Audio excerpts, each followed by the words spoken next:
휴일을 반납하고 봉사하는 일에 함께해 주신 성도님, 특히 이번에 처음 참여한 청년 자매에게 감사를 드리고요.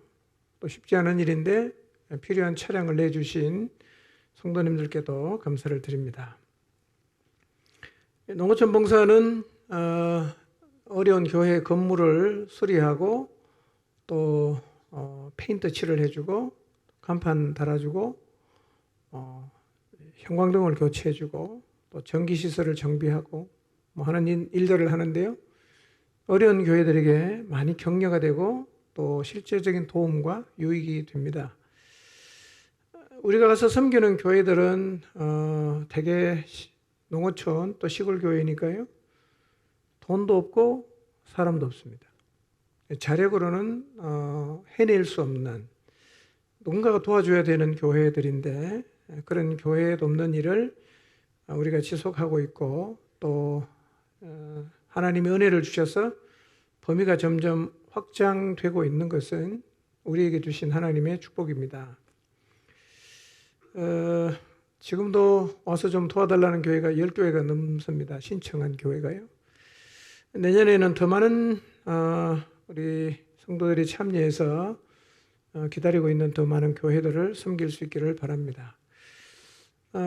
지금까지 앞에서 이 일을 이끌어 오신 분들이 이제 연세가 많아져서 이제 좀 뒤로 물러날 때가 됐는데요.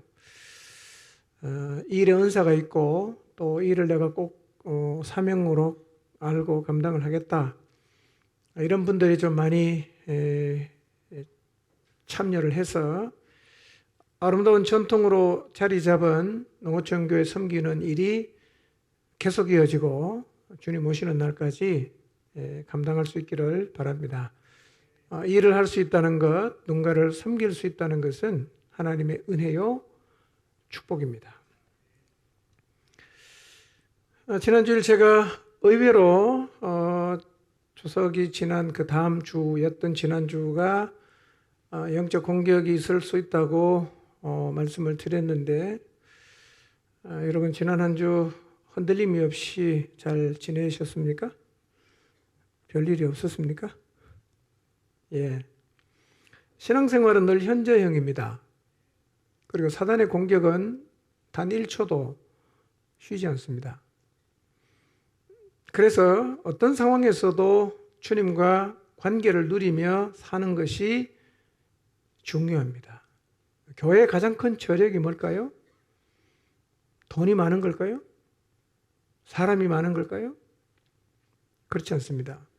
교회는 하나님과의 관계 속에 사는 사람이 교회의 저력이 됩니다.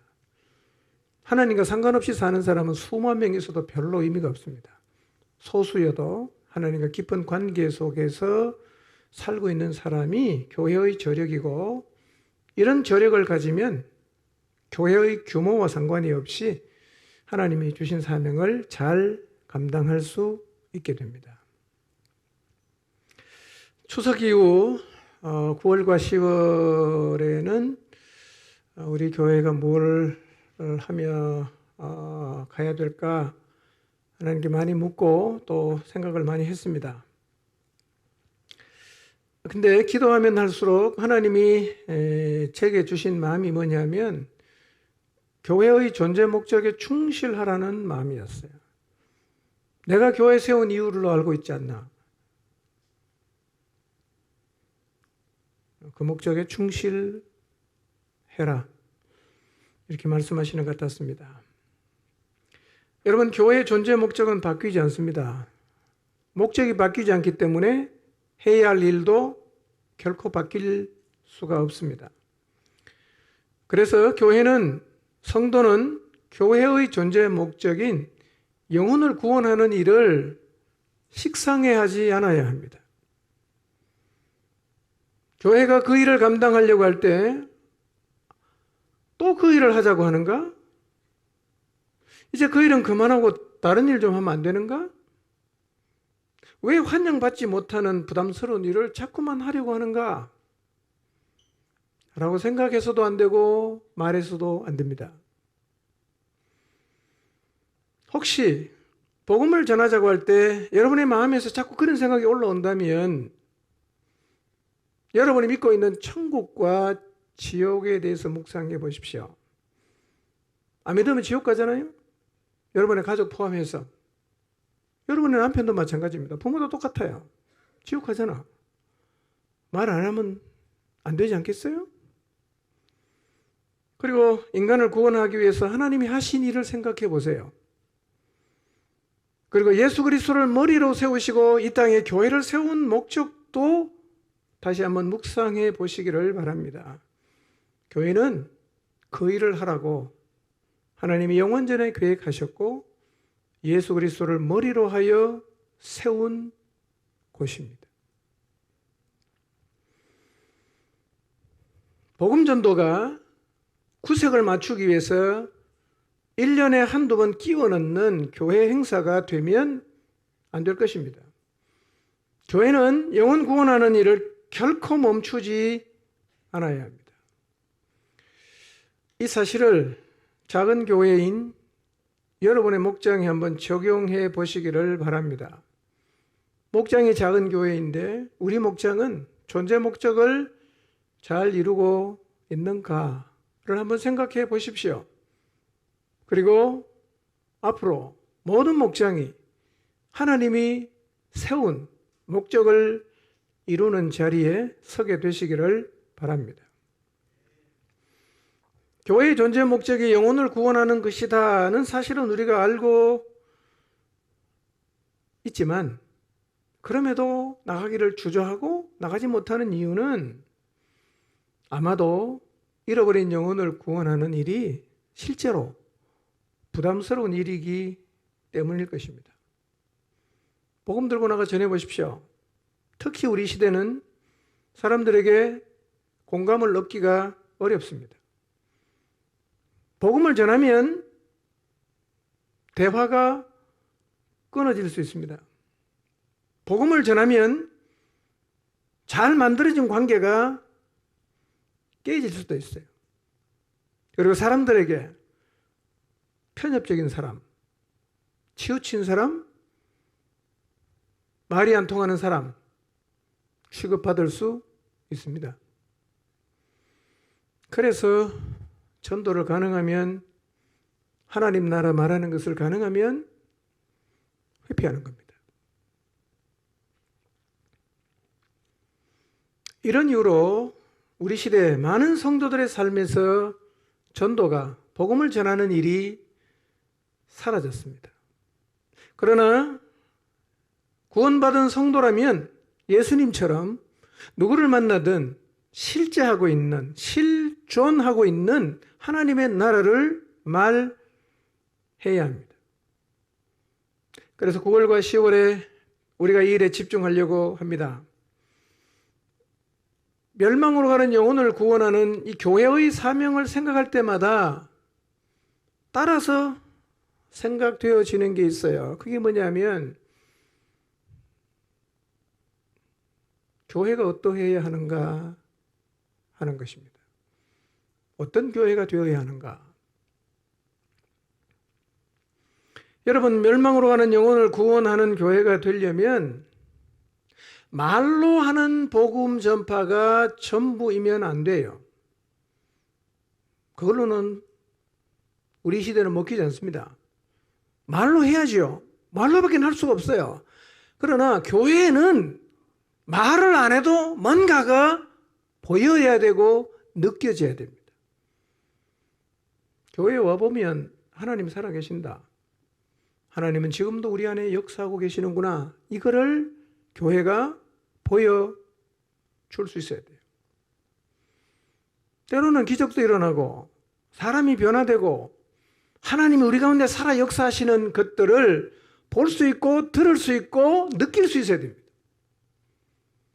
그래야 복음을 전해드는 사람이 복음에 관심을 갖게 되고 마음을 열게 되고 그때 성령이 역사하셔서 복음 앞에 굴복하게 하시는 열매를 우리가 거두게 되는 것입니다. 어떻게 하면 이런 교회가 될 수 있을까요?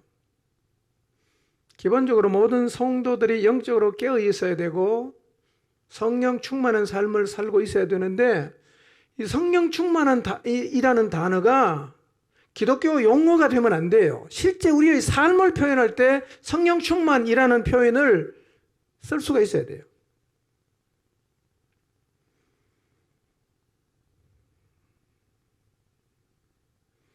내가 살아야 돼요. 내가 살아야 복음 전할 수 있어요.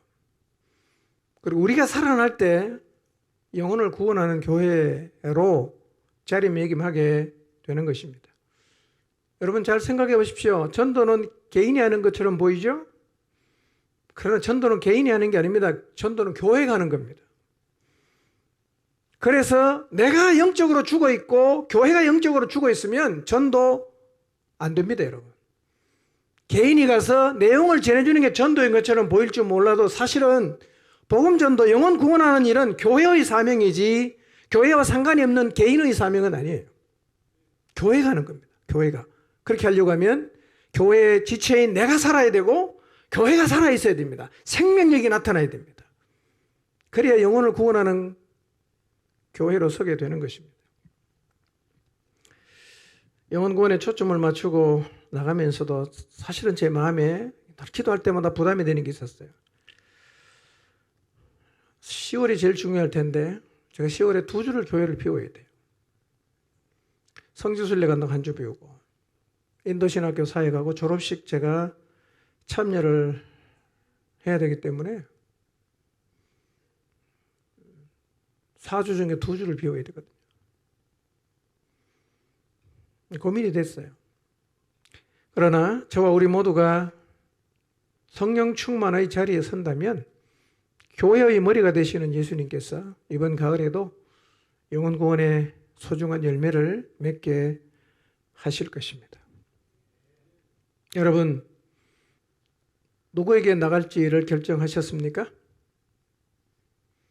이번에 내가 누구에게 복음을 들고 가겠다 결정하셨습니까?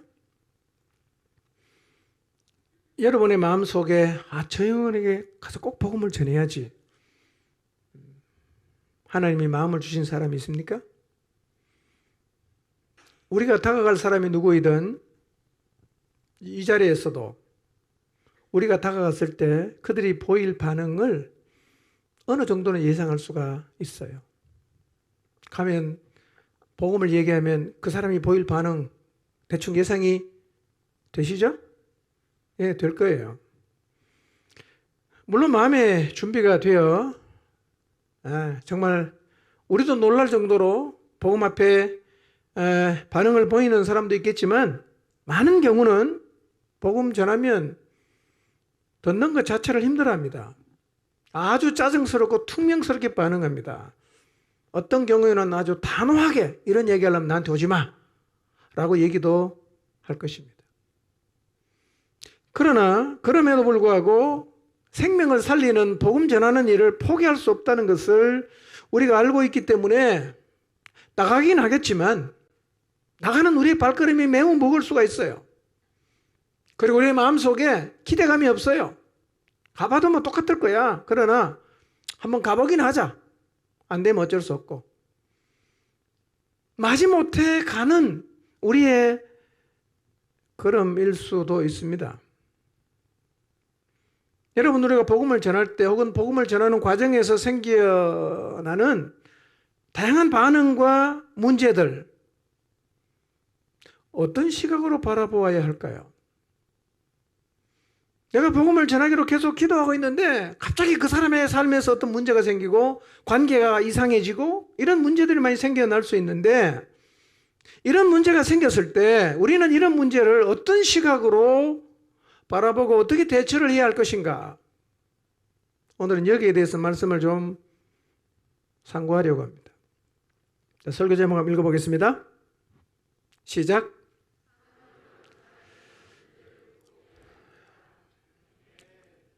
오늘은 느헤미야 얘기를 좀 하려고 합니다.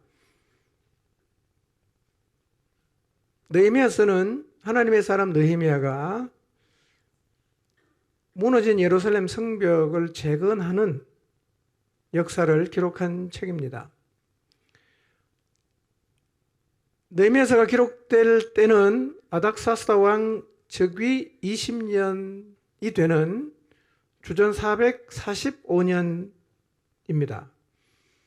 그러니까 느부갓네살이 성벽을 파괴한 게 주전 605년이니까 예루살렘 성벽이 파괴된 지가 지금 140년이 지났어요. 140년 동안 무너진 채로 있습니다. 스룹바벨과 세스바살이 첫 번째 귀향민들을 이끌고 예루살렘으로 돌아간 지가 90년이 지났어요. 여전히 성벽은 폐허로 남아있어요. 귀향민들은 엄두를 못 내죠? 관심이 없어요. 먹고 사는 게 급하니까. 90년간 무너진 성벽을 옆에 두고 살았으니 어느 순간 갑자기 그걸 보고 감동을 받아서 새로 짓자 이런 마음을 갖기를 기대하기는 힘든 상황입니다. 계속 무너져 가야 되는 거. 하나님은 이 성벽이 재건되기를 원하시거든요. 이 예루살렘 성벽을 재건하려면 뭔가 새로운 촉매가 필요했어요.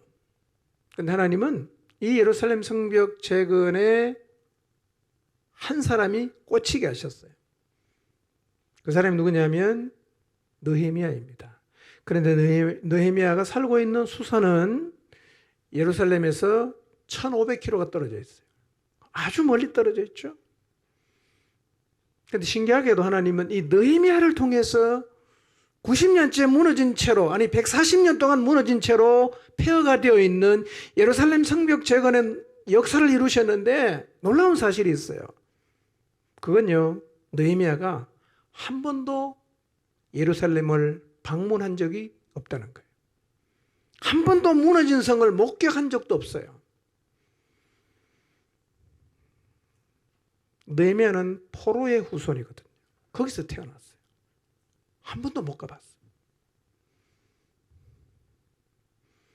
여러분, 우리는 뭐 지금 1500km 하면 비행기 타면 뭐 한 2시간 정도면 갑니다.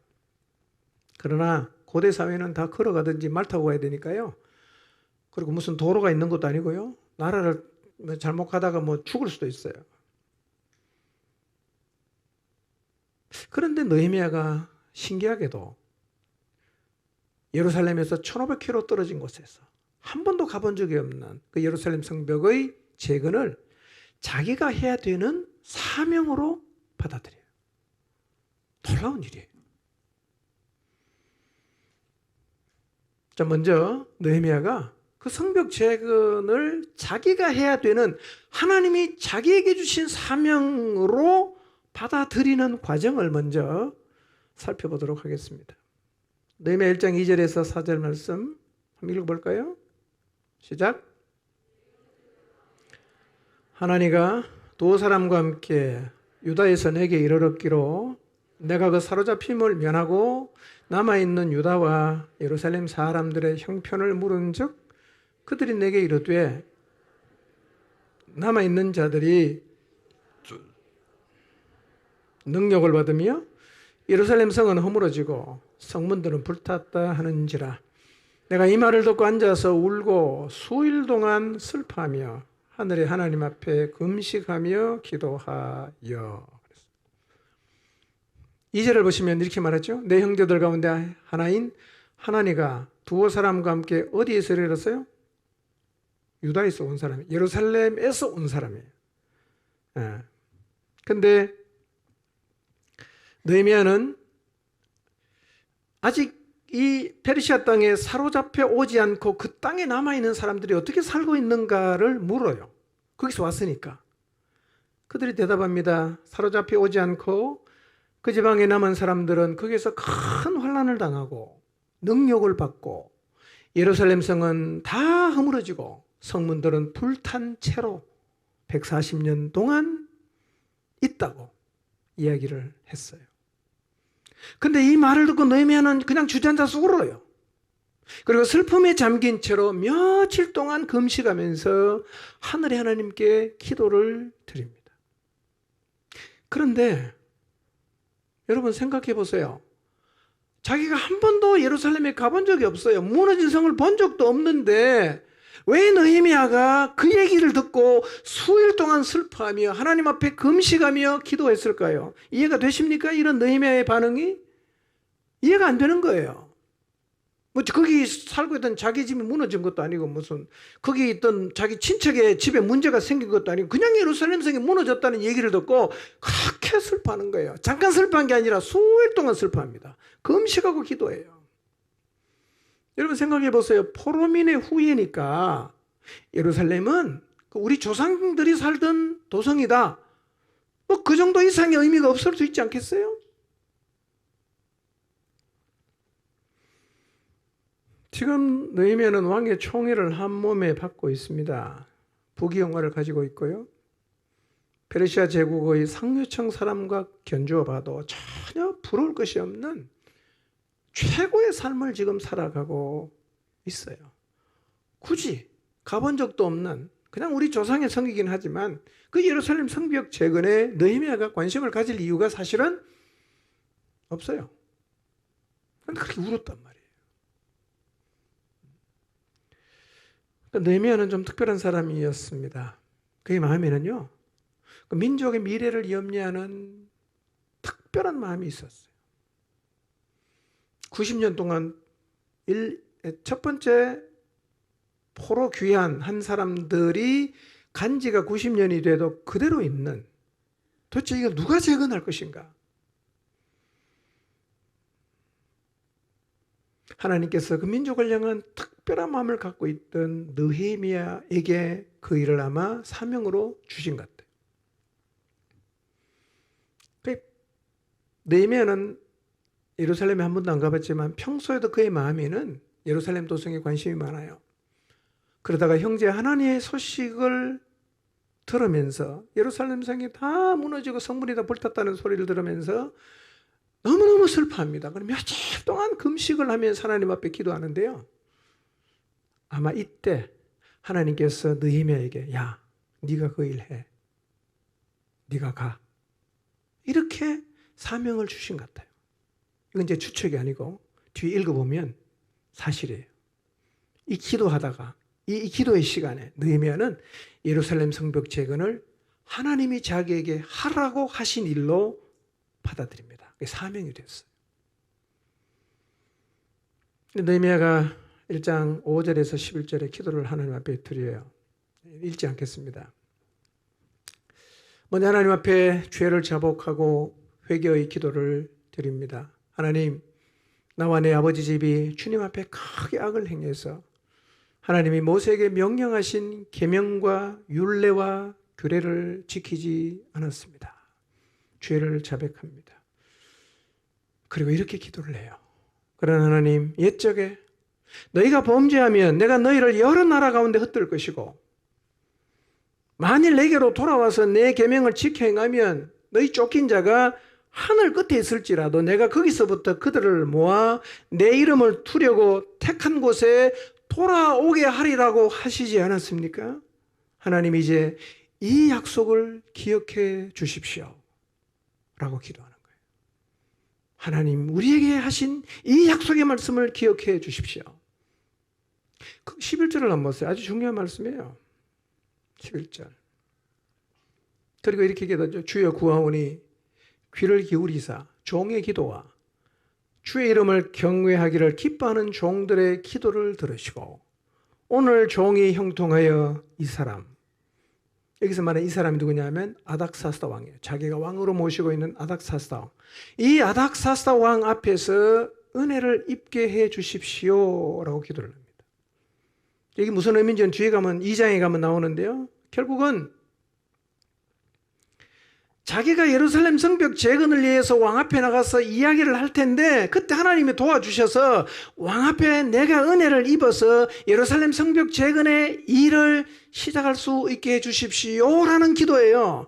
그러니까 수일 동안 울고 금식하고 기도하면서 이미 느헤미야는 예루살렘 성벽 재건은 하나님이 내게 해주신 사명이다라고 마음속으로 받아들였다는 의미예요. 이거 내가 한다. 하나님이 나보고 하라고 하신다. 받아들였어요.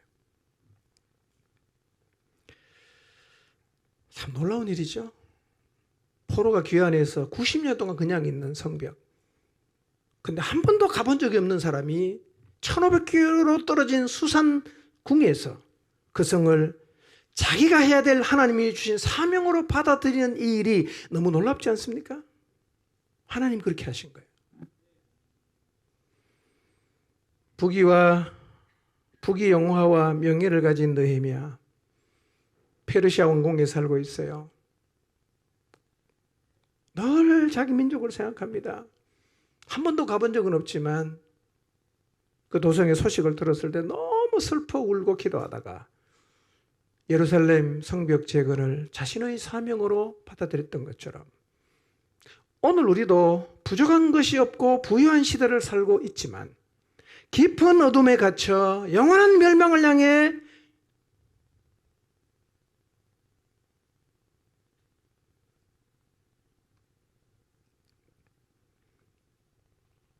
달려가는 영혼들을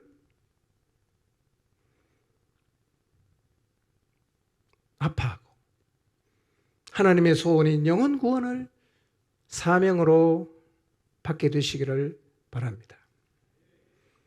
2장으로 넘어갑니다. 1절 2절 보겠습니다. 같이 읽겠습니다. 시작.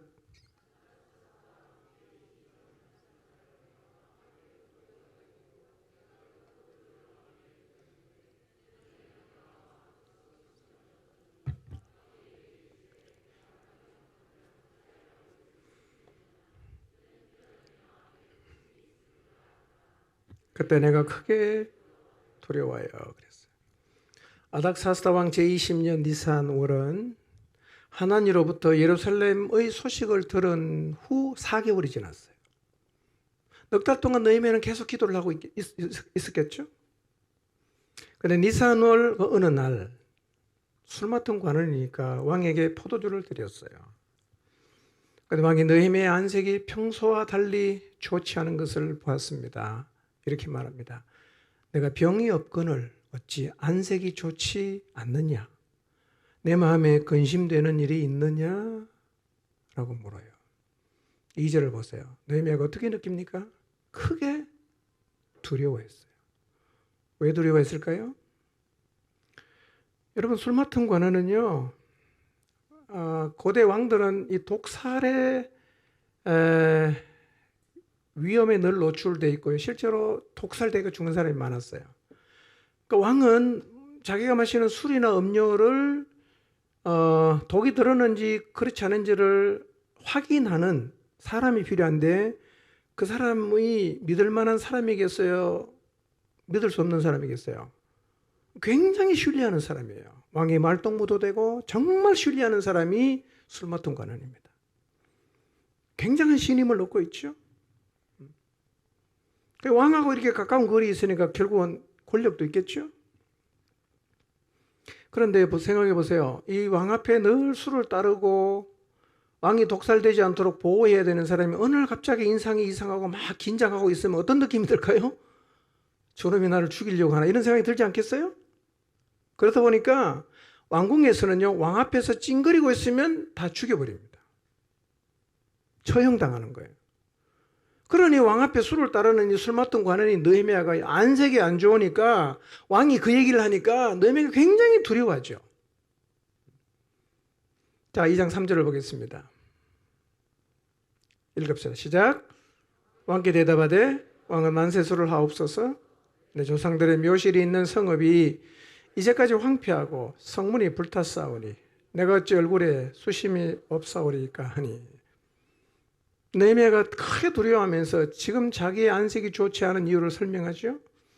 내 조상들의 묘실이 있는 성읍이 이제까지 황폐하고 성문이 다 불탔다는 소식을 들었기 때문입니다. 라고 왕에게 자기가 지금 근심하고 있는 이유를 설명합니다. 자, 왕이 느헤미야에게 물어요. 2장 4절입니다. 읽습니다. 시작.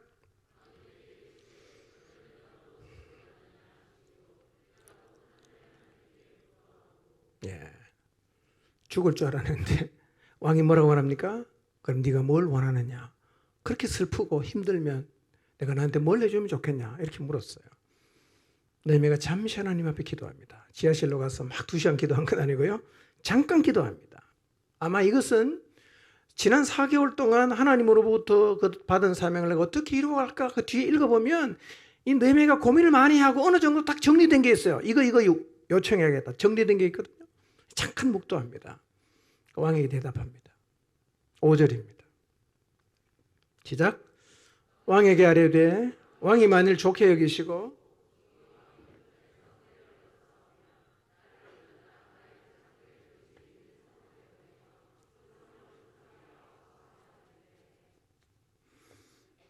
왕이 좋게 여기시고 종이 왕의 목전에서 은혜를 얻었다면 나를 유다 땅 내 조상들의 묘실이 있는 성읍으로 좀 보내서 제가 그 성읍을 건축하게 해 주십시오.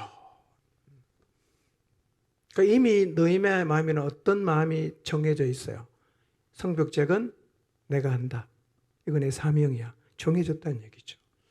그리고 그걸 위해서 이미 지난 4개월 동안 하나님 앞에 기도해 왔다는 사실을 확인할 수가 있어요. 왕이 말합니다. 6절입니다. 시작. 왕후도 왕곁에 앉아 있었더라. 왕이 내게 이르시되 내가 몇 날에 다녀올 길이며 어느 때에 돌아오겠느냐 하고 왕이 나를 보내기를 좋게 여기시기로 내가 기한을 정하고 그랬어요. 자, 이때 왕후도 왕 곁에 앉아 있었는데 왕이 느헤미야에게 말합니다. 너 그렇게 다녀오려고 하면 얼마나 걸리겠냐? 언제쯤 다시 돌아오겠냐? 묻습니다. 느헤미야는 아하, 왕이 허락하시겠다라는 생각이 들어서 얼마가 걸리겠습니다를 말씀드리고 왕에게 몇 가지 부탁을 해요. 지금 보시면 일이 매우 잘 진행되고 있습니다. 4개월간 기도했던 기도가 지금 왕 앞에서 그대로 다 응답이 되고 있습니다. 정말 기적이 일어나고 있는 순간이에요. 자, 6절, 7절, 8절 보겠습니다. 시작. 왕이 만일 좋게 여기시거든 강서쪽 총독들에게 내리시는 조서를 내게 주사 그들이 나를 용납하여 유다에 들어가기까지 통과하게 하시고 또 왕의 삼림감독 아삽에게 조서를 내리사 그가 성전에 속한 영문의 문과 성곽과 내가 들어갈 집을 위하여 들보롯을 제목을 내게 주게 하옵소서 하며 하나님의 선한 손이 나를 도우심으로 왕이 허락하고. 예. 두 가지 부탁이에요. 하나님은요, 왕이 좋게 여기신다면 자기가 유다까지 무사히 갈 수 있도록. 왜냐하면 유다를 가려고 하면 여러 나라를 지나가야 되잖아. 빈기가 없으니까. 그러면 가다가 못 가게 하면 못 가잖아요. 길 막으면. 그래서 이 나라를 잘 지나서 예루살렘까지 갈 수 있도록 강서편에 있는 총독들에게 친서를 좀 달라. 이거 들고 내가 통과할 수 있도록. 보여주면 통과가 되니까요. 두 번째 요청이 뭐냐? 왕실 숲을 맡아보는 아삽에게 친서를 내려서 제가 나무로 성전 옆에 있는 문짝도 짜고 성벽도 샀고 내가 살 집도 좀 짓도록 목재를 좀 달라는 부탁을 합니다. 그런데 8절은 이렇게 말하죠. 하나님의 선한 손이 도우심으로 그랬어요. 하나님의 선한 손이 도우심으로 왕이 느헤미야의 요청을 들어주었어요. 그러니까 지금 느헤미야가 하나님 앞에 드린 기도를 하나님이 계속해서 응답하고 있죠. 클라이네스라는 학자는 이렇게 말합니다. 느헤미야의 요청을 왕이 허락한 것은 예루살렘 성 재건을 네 마음대로 해봐라 라는 일종의 백지 수표를 준 것과 같다고 말합니다. 권한을 다 넘겨준 거죠. 일이 너무 잘 풀리는 것 같아요. 이렇게 생각할 수 있죠. 역시 사명을 주신 하나님께서 그 사명을 이루어갈 수 있도록 확실하게 인도하시고 계신다라고 생각할 수 있는 부분이에요. 그런데 더 놀라운 일이 하나 있어요. 9절입니다. 읽어봅니다. 시작.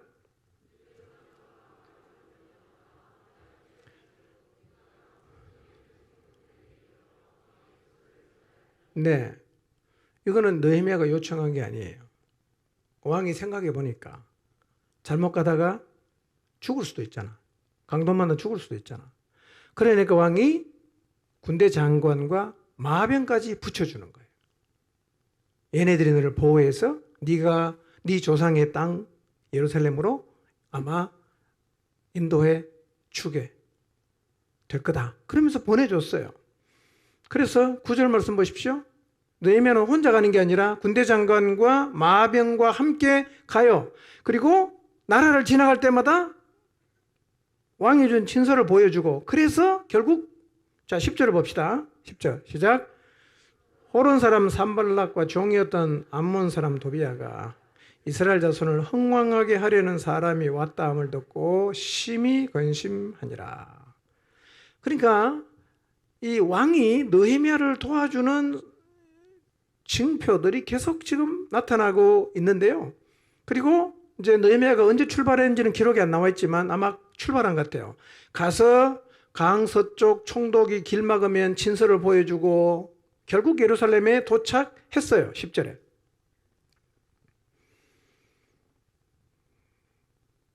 산발락과 도비야, 이 얘기는 이제 다음 주에도 계속 여러분이 많이 듣게 될 텐데요. 이 사람들은 이 이스라엘을 흥망케 하려는 사람이 왔다는 소식을 듣고 굉장히 걱정을 합니다.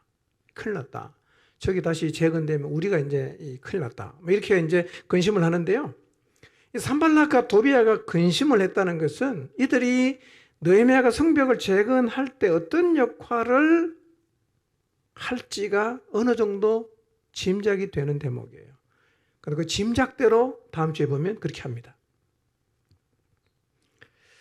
자, 이게요, 느헤미야가 하나님으로부터 성벽 재건을 사명으로 받고 예루살렘에 오기까지의 과정인데, 이 과정을 유심히 살펴볼 필요가 있어요. 다시 한번 정리를 하면요, 하나님을 통해서 들은 예루살렘 성의 소식을 너무 아파하고 울면서 며칠간 금식하면서 결국 느헤미야는 이 일은 하나님이 내게 하라고 주신 일이다 라고 사명을 받아들입니다. 그리고 넉 달 동안 열심히 기도를 합니다.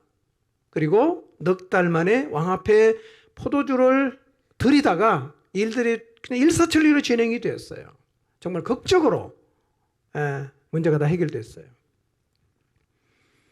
제일 처음에 왕께 포도주를 드렸을 때 얼굴에 수심이 있었잖아요. 근데 죽지 않았어요.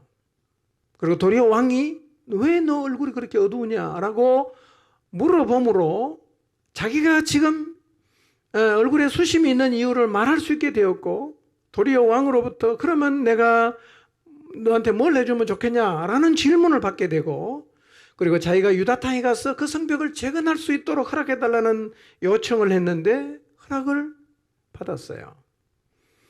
그리고 왕에게 몇 가지 부탁을 했습니다. 첫째는 뭐였죠? 친서를 달라. 유브라데강 서편에 있는 총독들이 내가 가는 길을 막지 않도록 친서 하나 주십시오. 두 번째, 나무 좀 대주십시오. 요청을 했거든요. 다 허락받았어요. 그런데 이 왕에게 친서를 요구하는 것, 그 주변 나라의 총독들에게 보낼 친서를 요구하는 것하고 그 많은 목재를 요구하는 것은요, 담대하다 못해 굉장히 당돌한 부탁이라고 생각합니다. 굉장히 당돌한 부탁이에요. 근데 왕이 다 허락해 줍니다. 하나님의 선한 손이 도우신 거죠. 거기 하나 더해서 왕은 느헤미야가 요청하지도 않았는데 장교, 군대 장관과 기병대를 보내서 예루살렘까지 잘 갈 수 있도록 보호를 해줬어요. 자, 이 과정을 보면 지금 예루살렘 성벽 재건을 하는 일들이 순탄합니까? 지금 삐걱거리고 있습니까? 매우 순탄하지요? 자, 지금까지 과정을 보면 이 예루살렘 성이 재건되는 과정들이 여러분 순탄할 것 같습니까? 힘들 것 같습니까? 그러니까 지금까지 되어온 이 순탄한 과정을 봤을 때 실제로 예루살렘에 가서 예루살렘 성벽을 재건하는 일이 순탄할 것 같아요? 아니면 문제가 생길 것 같아요? 순탄할 것 같죠? 예, 이게 이제 우리가 우리의 삶을 살아갈 때 혹은 하나님의 뜻을 따라갈 때 우리가 고뇌하고 당황하는 이유가 된단 말이에요. 여러분, 느헤미야가 예루살렘으로 돌아가서 성벽을 재건하는 과정은 순탄하지 않았습니다. 다음 주에 살피겠지만 성벽 재건의 과정은 굉장히 문제가 많았어요. 자칫하면 아이고 멈추자 라는 결정을 내려도 하나도 이상하지 않을 수많은 문제 앞에 느헤미야가 봉착했어요. 그러니까 사명을 받고 현장에 오기까지의 과정은 순탄했지만 성벽을 실제로 재건하는 과정에서는 많은 난관이 있었습니다.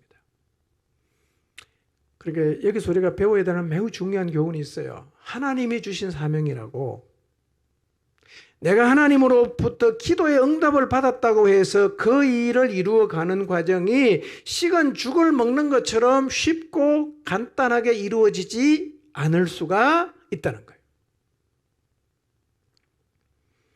하나님이 내게 주신 사명이 아주 확실해도 그 사명을 완수하는 데는 반드시 극복해야 하는 문제가 생길 수가 있다는 거예요. 왜 이런 문제를 주실까? 이런 문제가 도대체 무슨 의미가 있을까? 왜 필요한가? 그 얘기는 제가 다음 주에 말씀을 드릴 겁니다.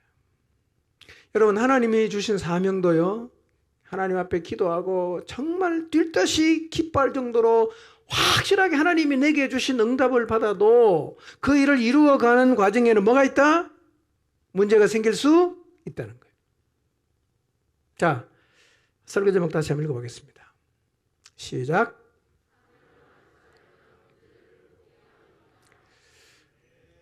아주 중요한 얘기입니다. 사명을 완수하려면 뭘 해야 된다? 문제를 극복해야 됩니다. 하나님이 느헤미야에게, 여러분 생각해 보세요. 1500km 떨어진 곳에 살고 있는 느헤미야에게, 거기를 한 번도 가본 적도 없는 느헤미야가 그렇게 잘 살고 그 신경 안 써도 되는 그런 환경에 놓여 있던 느헤미야가 하나님으로부터 그 성벽 재건의 사명을 받았다는 사실이 너무 놀랍지 않습니까? 그러면 하나님께서 느헤미야가 가기까지의 과정을 일사천리로 가게 했으면 성벽을 재건하는 과정도 우리가 봐도 역시 다르다, 이렇게 가야 되는데, 여러분 느헤미야서를 읽어보면 이 이전과 이후는 완전히 그림이 달라요. 그림이 달라요. 충분히 고뇌할 수 있어요. 이게 뭐야 도대체? 이런 생각이 들 수 있단 말이에요.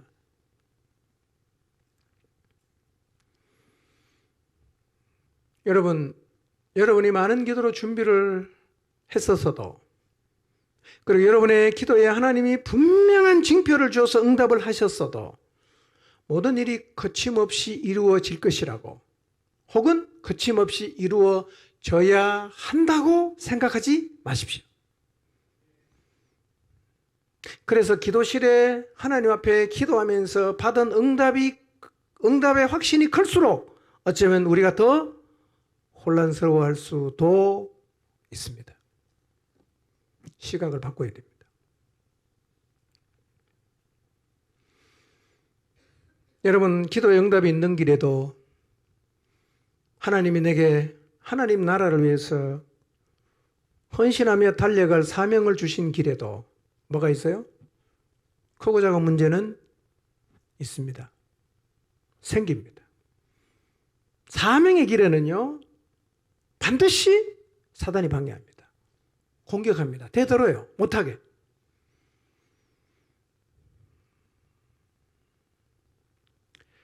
그러니까 여러분 생각을 이제 바꾸셔야 됩니다. 하나님 앞에서 사명을 받고 그 사명을 이루는 자리에 가는 과정이 너무나 순탄했다고 해도 그 일을 완성하는 과정까지도 꼭 순탄할 거라고 생각하지 마십시오. 많은 경우는 감당하기 힘든 문제 앞에 서게 돼요.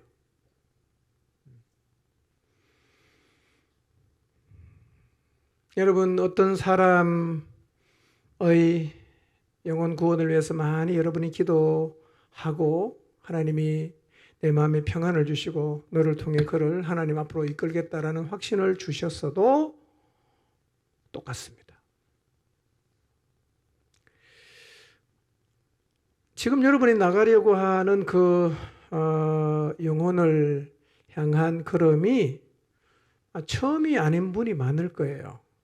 여러 번 이미 나갔던 사람일 수도 있어요. 그때도 많이 기도했고 또 준비했고 하나님이 내 마음속에 그 영혼을 향한 긍휼한 마음도 주시고 또 확신도 주셨어요. 그래서 내가 가벼운 마음으로 나갔는데 예상치 못한 문제 앞에 탁 서면서 포기했을 수 있어요. 안 되나 보다. 그럼 내 기도는 뭐야 이거 도대체? 내가 받은 응답의 확신은 도대체 뭘까? 감정이었나? 굉장히 혼란스러울 수 있죠.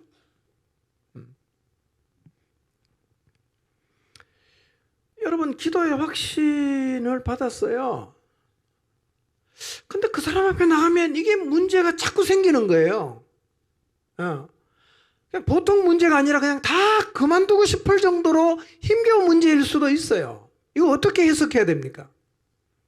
응답은 뭐고 현실은 또 뭐예요? 왜 이렇게 다른 걸까요?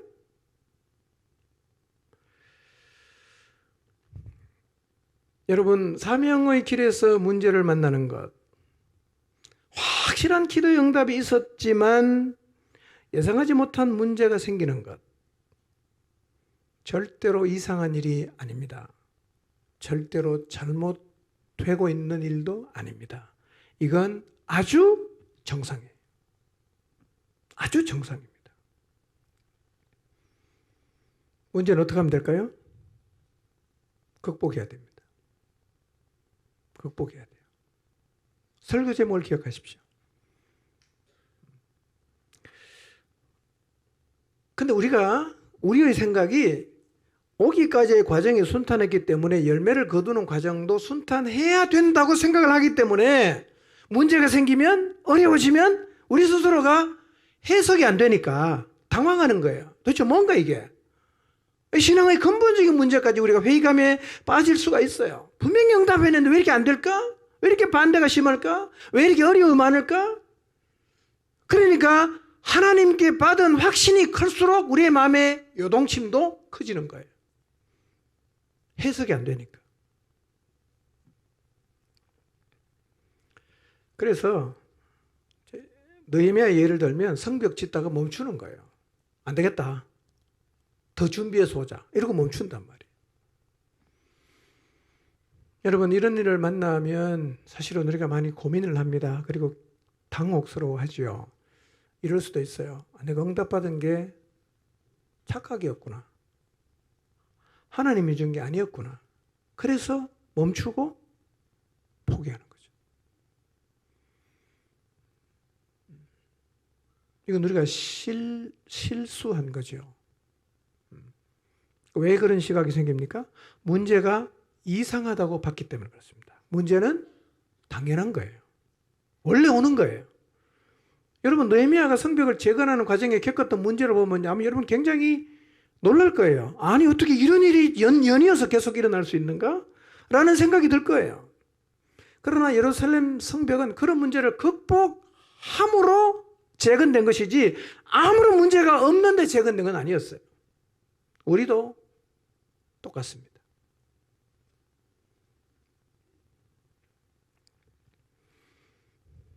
문제는 당연한 거예요.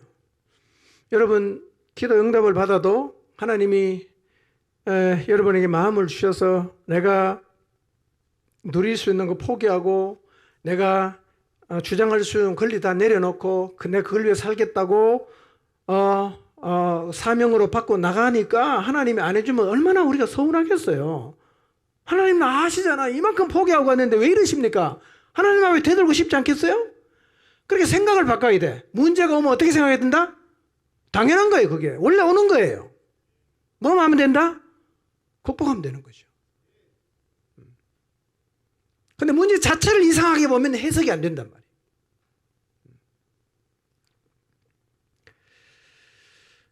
그러니까 여러분이 어떤 영혼을 향해서 정말 많이 기도해서 금식도 하고 막 헌금도 하고 막 했어요.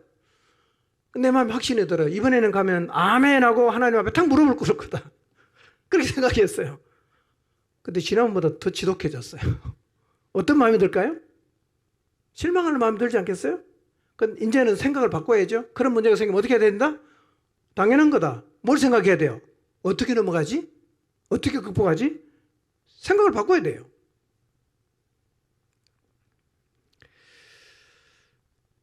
여러분, 하나님의 역사를, 하나님이 원하는 일을 내가 사명으로 받았다. 참 얼마나 큰 축복이에요. 내가 원하는 일을 위해서 인생을 드리는 게 아니라 하나님이 너무너무 원하는 그 일을 위해서 내가 내 인생을 드리기로 결심하고 그걸 내가 사명으로 받았다. 놀라운 일 아니겠어요? 어떤 문제를 놓고 열심히 기도해서 하나님으로부터 그 일을 허락하신다는 확신을 받았어요. 응답을 받았어요. 얼마나 놀라운 일입니까? 그래도 뭐가 있다? 문제가 생긴다는 사실을 예상하시기를 바랍니다. 문제가 생길 때 절대로 이상하게 생각하지 마시기를 바랍니다. 왜냐하면 그게 정상이에요. 그게 정상이에요.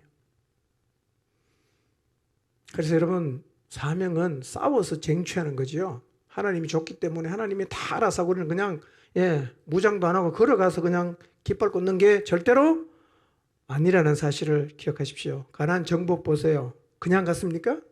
아니에요. 싸워서 쟁취했습니다.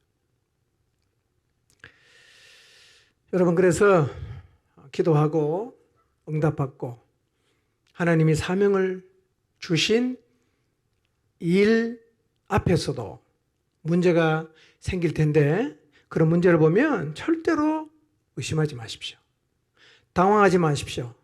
이상하다. 그렇게 여기지도 마십시오. 담담하게 기도하면서 하나님의 지혜를 구하면서 적극적으로 그 문제에 맞서서 문제를 극복하십시오. 그래서 결국 하나님이 주신 그 기도에 응답한 자리, 하나님이 내게 주신 그 사명을 이루는 자리에 우리 모두가 서게 되기를 주님의 이름으로 축원합니다.